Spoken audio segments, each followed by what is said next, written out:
Welcome to the deep dive. Wading into pathophysiology can feel, well, like trying to drink from a fire hose sometimes. It absolutely can. It's dense stuff. But today, we're trying to give you a bit of a shortcut. We're cutting right to the essentials, focusing on that fundamental unit, the individual cell. Right. Our mission here is really to map out how cells respond when they're under stress, how they get injured, and ultimately how they die. So we're diving deep into cellular adaptation, injury, and death concepts, sticking closely to the source material to nail down those core mechanisms. Yeah, the whole chapter, really, it's about this delicate balance, how cells adapt to keep working when stressed, and then, what happens when that stress just becomes too much. It's the story of that struggle, basically, and Yeah. understanding that tipping point between adapting and, well, failing.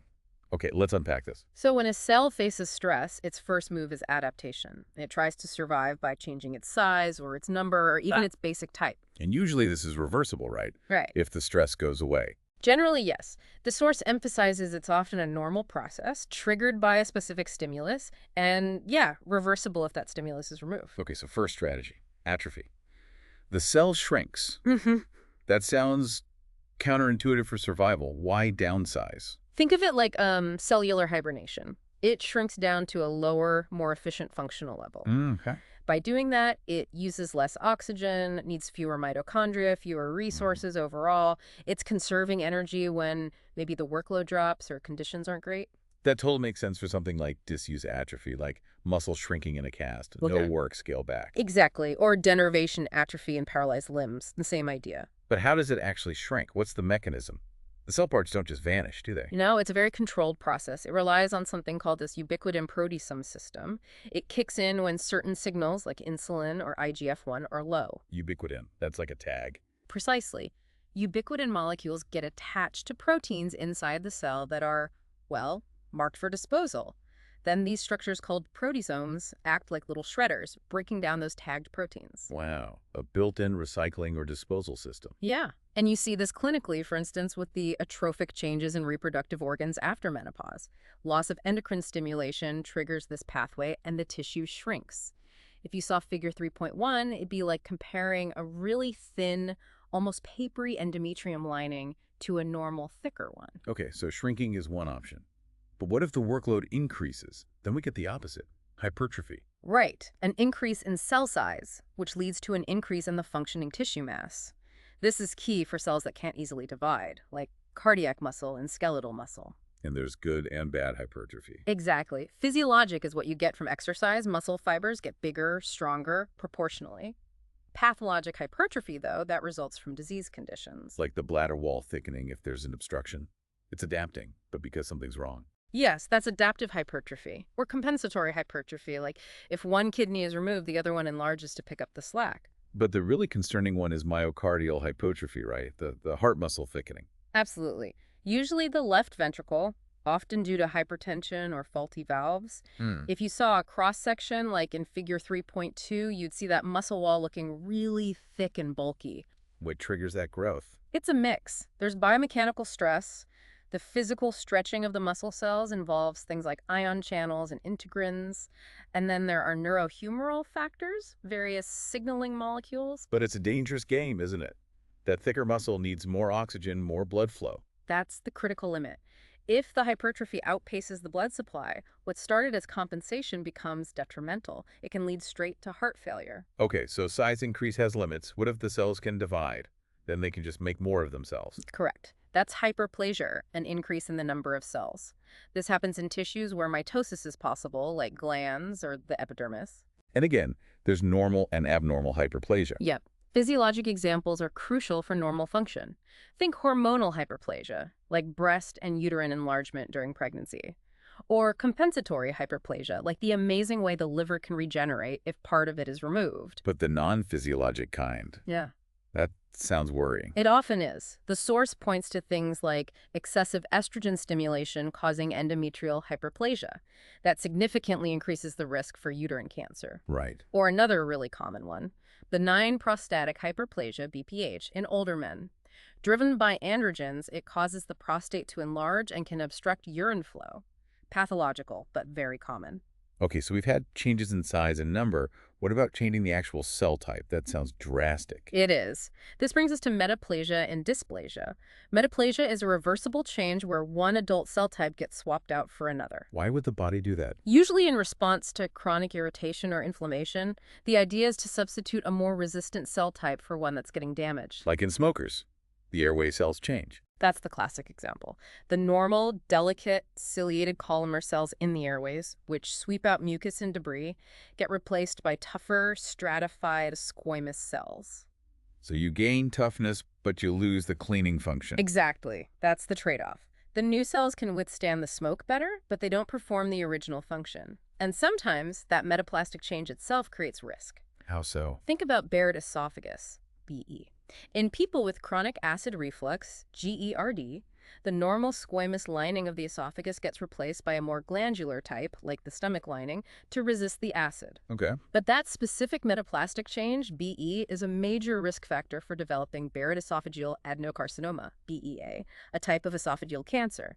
The adaptation itself becomes dangerous. Wow. So the body's fix creates a new problem. And what about dysplasia? That sounds even worse. It generally is. Dysplasia isn't just a change in type, it's deranged cell growth. The cells vary wildly in size, shape, and how they're organized within the tissue. So just chaotic growth. Pretty much. It's often considered a precursor to cancer, which is why finding dysplasia, say in a pap smear checking the uterine cervix, is taken very seriously. Could it be reversed?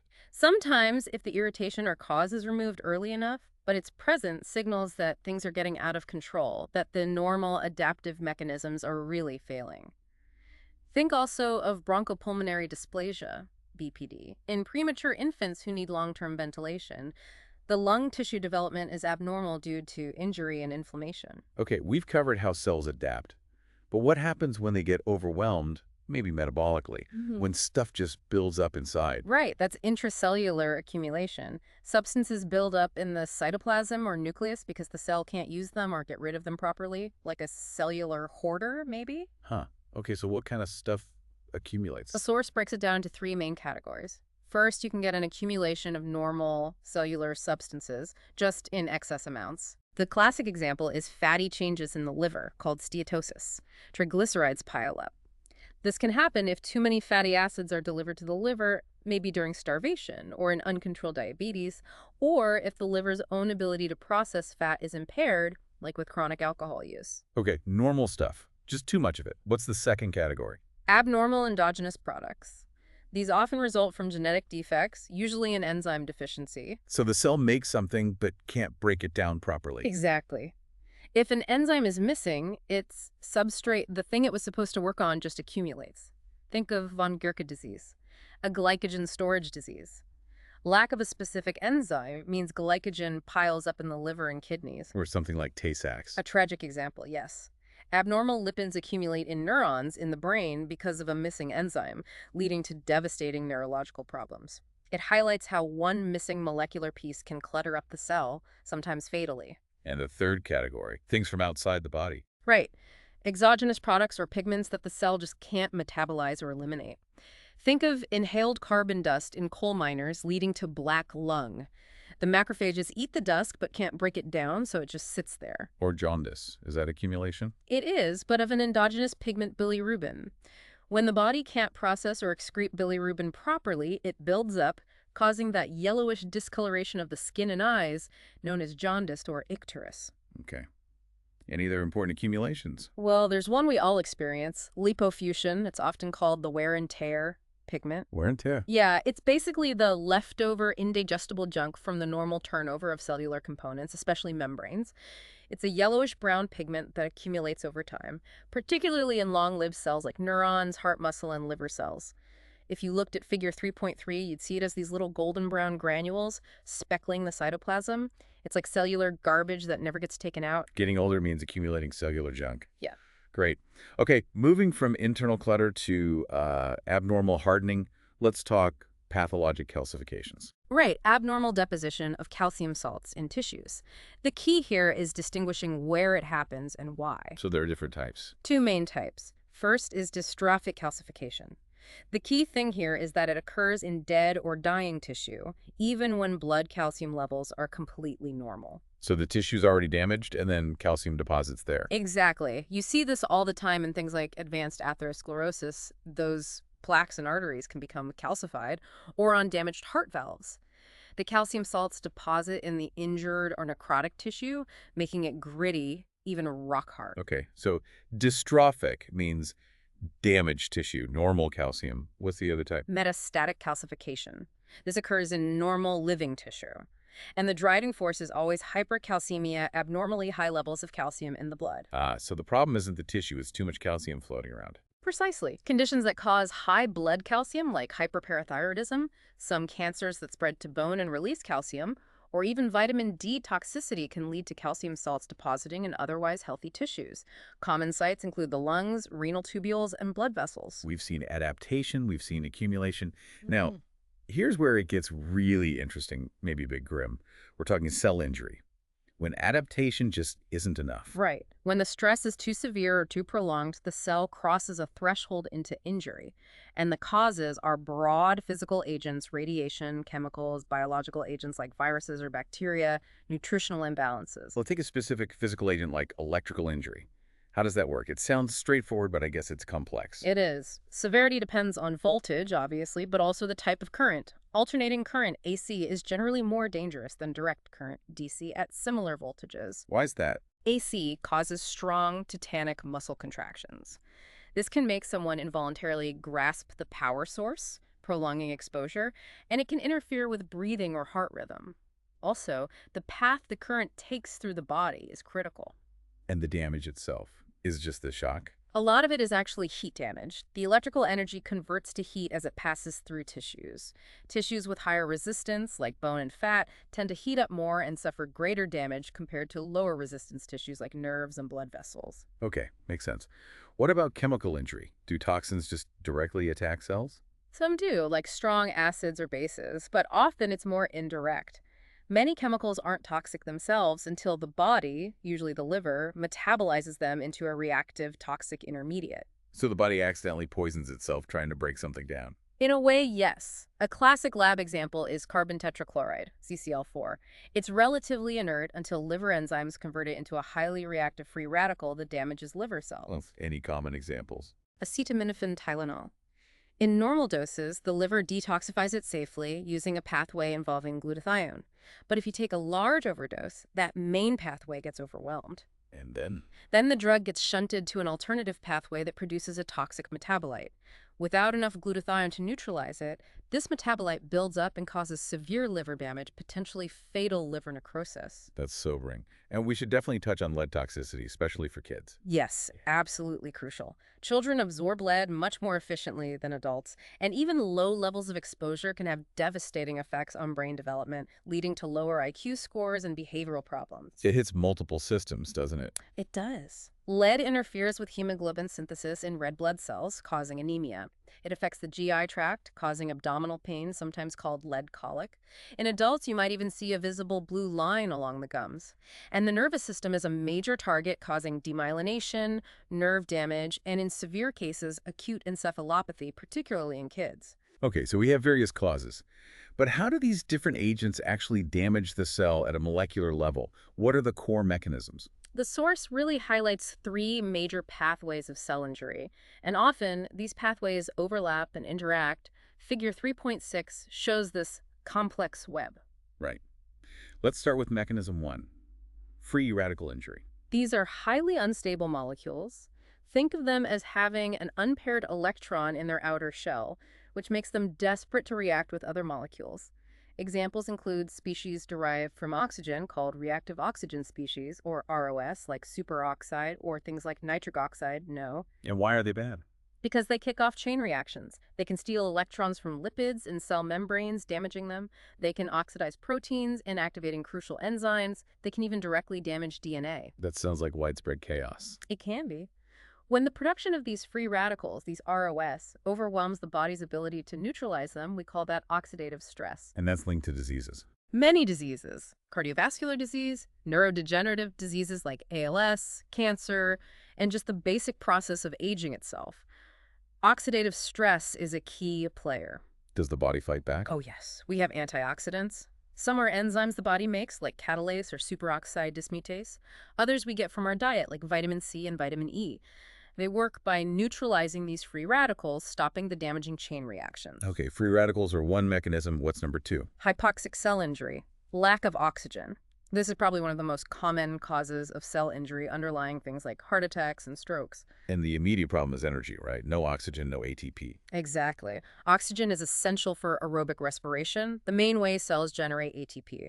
Without oxygen, oxidative metabolism stops. ATP levels plummet. What happens then? The cell desperately switches to anaerobic metabolism. This produces a tiny bit of ATP, but it also generates lactic acid as a byproduct. Acid buildup inside the cell. That can't be good. It's not. The falling pH damages enzymes and cell structures, but maybe the most critical immediate consequence of ATP depletion is the failure of membrane pumps. Like the main sodium-potassium pump. Precisely. The Na plus K plus ATPase pump. It requires energy, ATP, to work. When ATP runs out, the pump fails. Sodium, which is normally pumped out, starts accumulating inside the cell. And water follows sodium. Water follows sodium. So the cell takes in water and swells up acute cellular swelling. This swelling can disrupt organelles, and if the membrane gets damaged enough, intracellular components, including enzymes, start leaking out. That leakage is what we often measure in blood tests to detect tissue injury, like cardiac enzymes after a heart attack. Okay, so hypoxia, no ATP, no pump failure, swelling, and leakage. Got it. What's the third major mechanism? Impaired calcium homeostasis. Calcium is incredibly important as an intracellular messenger, but its concentration inside the cytoplasm is normally kept extremely low. Lower than outside the cell. Much, much lower.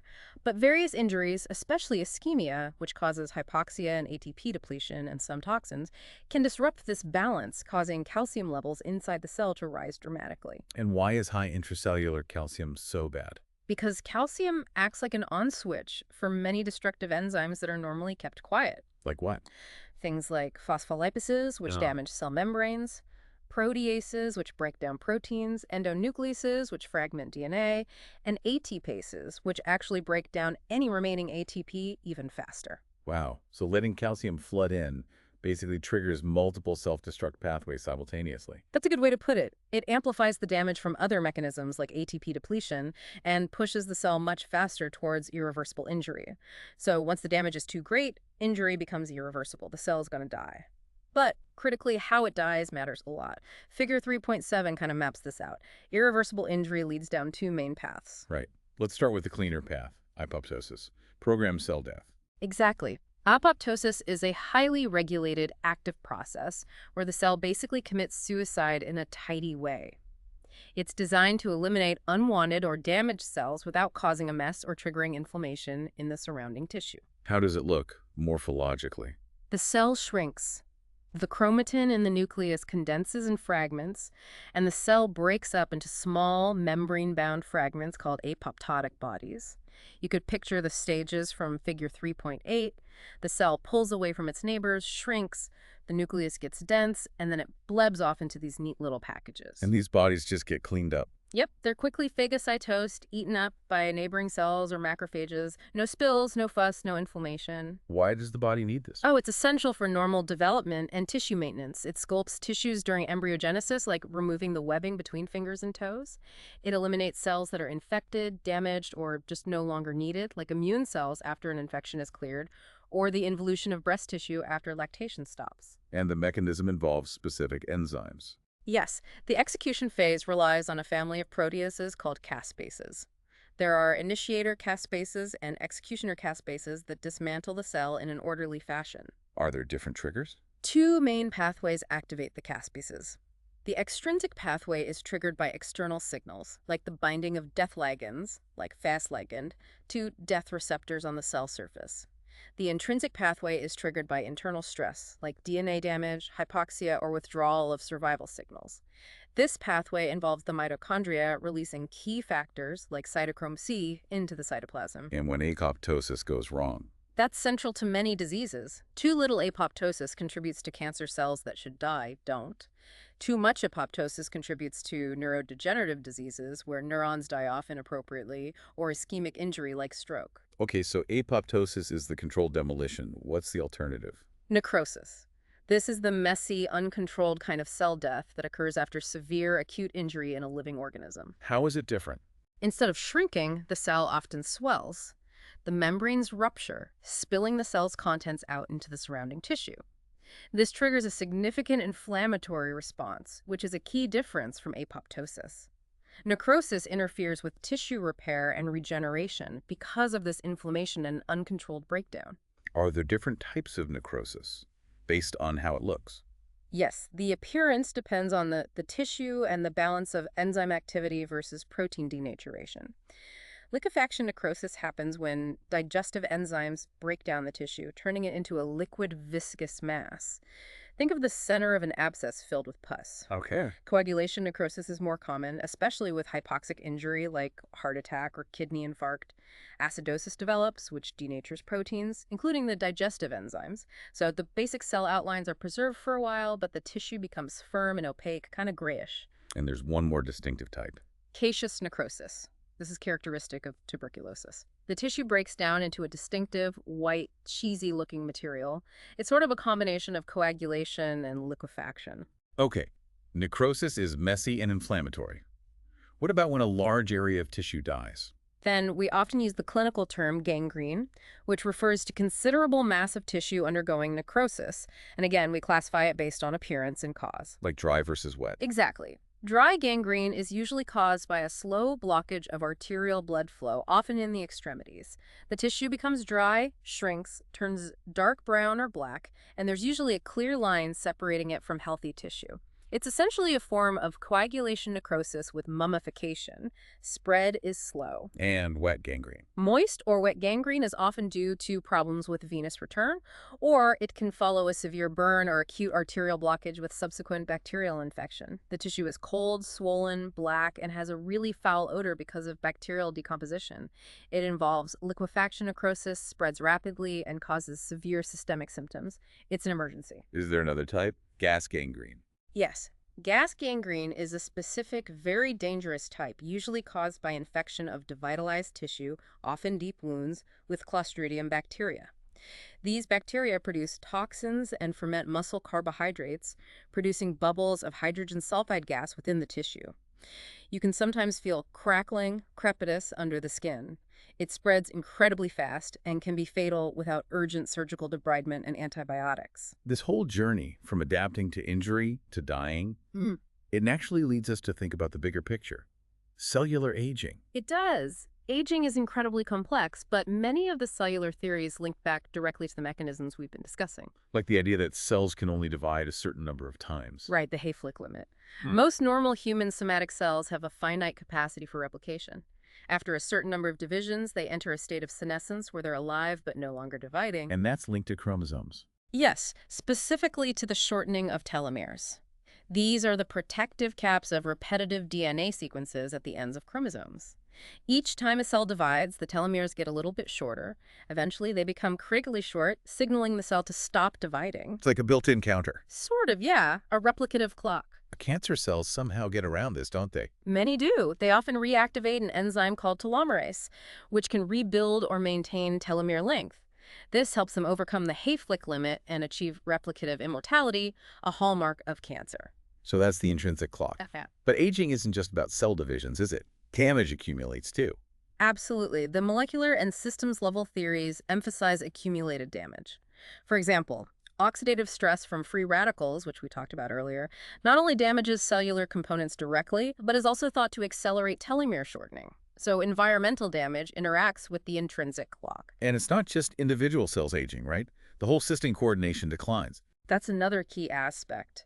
Aging involves a decline in the integrative functions of the body, particularly the neuroendocrine and immune systems.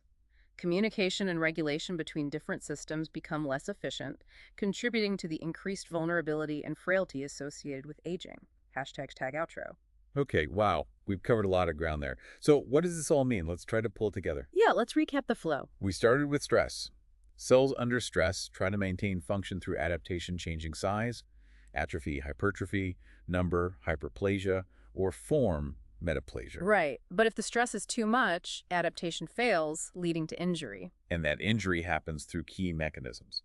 Nasty free radicals causing oxidative stress, lack of oxygen or hypoxia messing up ATP production and causing swelling, Right. and disrupted calcium balance triggering self-destruction. Exactly. And if that injury is irreversible, the cell faces death, either the clean, programmed way, apoptosis. Or the messy inflammatory way, necrosis, which can manifest as gangrene in larger tissues. For you, the student, the real takeaway is connecting these dots. Recognizing these fundamental processes helps you understand why symptoms appear. How the mechanism leads to the manifestation. Precisely. Understanding how pathologic hypertrophy eventually limits the heart's ability to pump blood explains shortness of breath and heart failure. Knowing that hypoxia causes pump failure and cellular swelling explains why ischemic tissues become edematous and leak enzymes. It bridges the gap between the textbook and the patient. It's the logic behind the disease. It is. And maybe a final thought. Think about control. The biggest difference, perhaps, between a healthy young cell and a cancerous cell or an aged cell often lies in the regulation of that cell division clock, the telomeres, and the response to damage signals like apoptosis. So understanding these mechanisms isn't just academic. Not at all. Consider this. What if we could effectively modulate just one of these core mechanisms? What if we could safely boost antioxidant defenses against oxidative stress, or fine-tune apoptotic pathways, or even manage telomere length? It opens up huge possibilities for thinking about health, longevity, and treating disease. A lot to think about there. We really hope this deep dive helps you connect those crucial mechanisms to the clinical picture as you study and prepare. Yeah, keep digging into it. Keep asking why. Keep learning. Thanks for joining us.